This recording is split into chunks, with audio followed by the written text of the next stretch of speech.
of the people believe on this. If you are prayer, there's no time, prayer will make you to lose your job. Who told you that? The prayer will make you to lose your job. Are you joking? That means you want to carry the burden. Then when they don't leave the burden for you to carry, you will now look God as if he's a bad God. No, he's not a bad God. You decide to carry the whole burden by yourself. Because prayer releases a whole lot of burden from you. Prayer changing something you cannot be able to change. Something that your job cannot do for you. That is what prayer does. Prayer does what your money cannot do for you. If you are sick, if you pray, trust me, that sickness can disappear instantaneously. But if you are sick and you have money, the money can, it's only God who is. With money or no money. I am telling you. You don't have to believe that prayer is just wasting of time. Prayer doesn't waste anybody's time. It is your belief. Go back to God. Go back. How do you go back to God? If you know you have sinned against God one way or the other, you have to go into your bedroom, go into a serious prayer, ask God for forgiveness. Father, I am sorry. Lord, I am sorry. I have sinned against you. Because his word has said, he said, all you have sinned and become short of glory of God. Lord, I have sinned. Please have mercy. As you ask him this mercy, try to make it right. After that mercy, after you obtain that mercy that you ask of our Father, what next do you do? Is to not to go far away from him, is to be close. Read the word of God, study the word of God. Go where they talk about things of Christ. Not when you ask God for forgiveness today, tomorrow you carry your bag to club again. Tomorrow you carry your bag to your boyfriend's house again. Tomorrow you carry your bag to your girlfriend's house again. And tomorrow, after that city, you will come back in the next few minutes. You will come back and ask for forgiveness. Are you joking? If you know that the forgiveness is not from your heart, then keep it. Until you are willing and ready to come to Father to ask for forgiveness, then he will not forgive you. When you obtain that favor and that forgiveness, then do not go back to that same thing that make you, just like you are married and you are cheating. And as you are cheating, your wife caught you or your husband caught you. You come and ask, sweetheart, please forgive me. I am sorry. Forgive me. Forgive me. Sweetheart, have mercy. Sweetheart, don't divorce me. Sweetheart, tamper justice with mercy. Finally, that your sweetheart tamper that justice with mercy and forgive you. No divorce, nothing. You guys went back the way everything was before. Then the next day, you will still do it again. Or the coming week of it, or the following month of it. You will still do it again. How long do you think that your sweetheart will continue to forgive you? You who is asking your sweetheart forgiveness, will you be able to forgive such? Will you be able to forgive such huge blow? You will not be able to forgive. God is willing to forgive. That's why he is God. He forgives what you cannot be able to forgive. That's why he is God. We are grateful that he is God. That his mindset is not like our own. His thinking is not like our own. His living is not like our own. May he be praised for this. When you ask God for forgiveness, please change complete. Find a way to change your ways. When you ask God forgiveness, not after forgiveness, you move back worse than it was. Oh, it's a shame. Have conscience. That is a lady that said, what if the living knows what the dead know? They will all give their life to Christ. That is a preacher that said this. But again, he said, if the living knows what the dead know,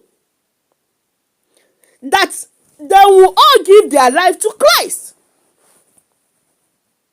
Do you think it's a joke? It's not a joke.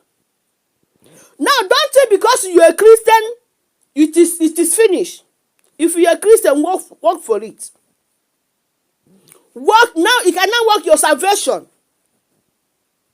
It's not enough being a Christian. Yeah, we are happy being a Christian, but you have to work that salvation that make you a Christian. Let's say, for instance, you are working in a company.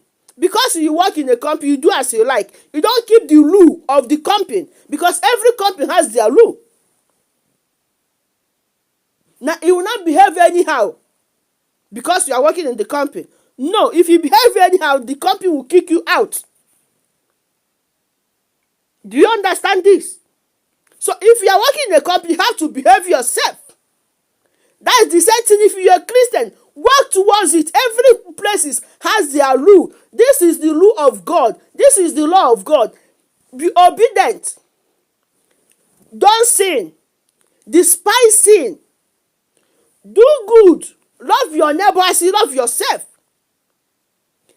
Pray to God. He said, pray without ceasing. This is very simple. Why is it so difficult for lost woman to obey the word of God?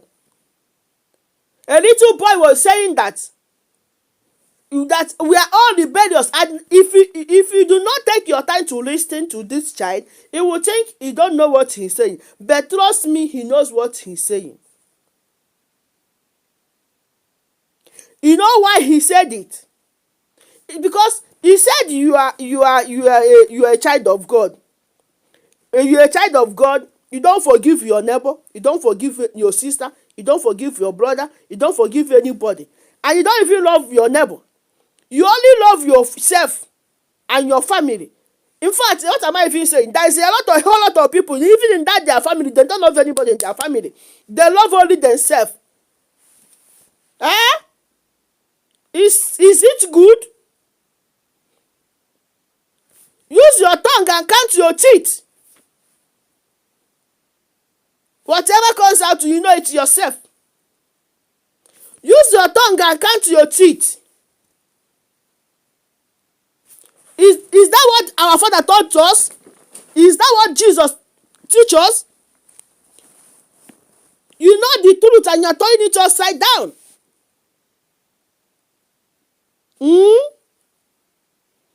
That is not nice. That is not correct at all.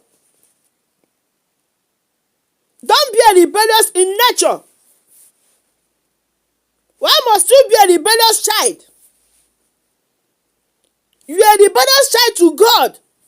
If you have a child on this earth and your child, whenever you talk, your child doesn't listen to you, your child doesn't obey you, will you be happy? Ask yourself questions. If you know you will not be happy when your own child disobey you, then stop disobeying God. Paul, he said, when I was a child, I talked like a child. Now that I am an adult, I will not talk like an adult. Because when an adult starts to continue to behave like a child, it's not that an adult that is misbehaving will face the shame. It's a shame of the Father. So it's a pain into the heart of our Father. If you don't want God to continue to face pain on your because of you, please use your senses. Come back to God. Change your ways. Come back. A lot of people say, I am not sinning. I am not doing anything bad. I don't follow man. I don't follow woman. I don't smoke. I don't drink. But the law of God do not finish there. That is more. Apart from that, do you give to the poor? Do you visit the sick in the hospital? Do you visit the prisoners? Do you do all this? Do you forgive your people, your neighbors? If you are driving right now, someone hits your car, how do you settle it? Let's say now you have a Lamborghini and someone hits that Lamborghini. As a Christian, how do you settle it? Are you going to fight to death to that person that hit your Lamborghini? You who is rich, how do you treat the poor? You rich man, rich woman, how do you treat the poor? Do you treat them the same way you treat the rich? You have to use your tongue and count your teeth. Calculate it yourself and know how many it is. If it is 32 or more or less,